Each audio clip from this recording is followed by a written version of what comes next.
करिए दो close friends, Israel और अमेरिका 1980s में एक वर्ल्ड क्लास फाइटर जेट बनाने के लिए टीम अप करते हैं। वो जेट था लावी। यूएस से हैवी फंडिंग और कटिंग एज टेक के साथ इंजन से लेकर एवियोनिक्स तक सब कुछ। इजराइल के इंजीनियर्स ने एक निम्बल मॉडर्न वॉरप्लेन बनाने का सोचा जो दुनिया के बेस्ट के साथ कंधे से कंधा मिलाकर चल सके। उनका ड्रीम इजराइल की एयर फोर्स को अनस्टॉपेबल बनाना।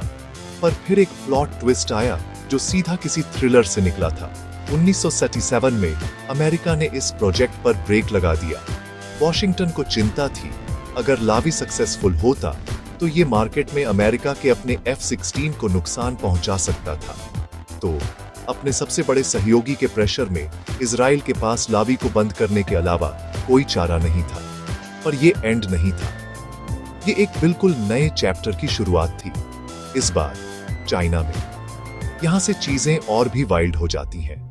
लावी कैंसिल होने के बाद इजरायली इंजीनियर्स क्वाइटली बंद दरवाजों के पीछे चाइनीज काउंटरपार्ट्स के साथ काम करने लगे। रिपोर्ट्स बताती हैं कि ट्रांसफर सिर्फ आइडियाज का नहीं था बल्कि एक्चुअल टेक का था। Fly by wire systems, engine layouts, cockpit designs. लावी का डीएनए चाइना के J-10 फाइटर प्रोजेक्ट में जा रहा था। धीरे धीरे सीक्रेट्स ईस्ट की तरफ बढ़ने लगे। 1990s के आखिर तक चाइना ने चेंगडू J-10 को रोल आउट किया जिसने दुनिया को हैरान कर दिया और एक्सपर्ट्स ये नोटिस किए बिना नहीं रह पाए। ये जेट अजीब तरह से फैमिलियर लग रहा था।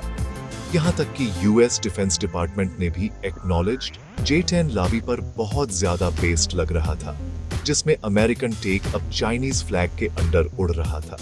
तो अमेरिका ने क्या किया? ये कह सकते हैं कि डिप्लोमेटिक टेंशन इंक्रीज्ड, पर किसी ने कुछ नहीं माना, न इजराइल ने न चाइना ने। फिर भी डिफेंस बफ्स के लिए सच्चाई साफ है।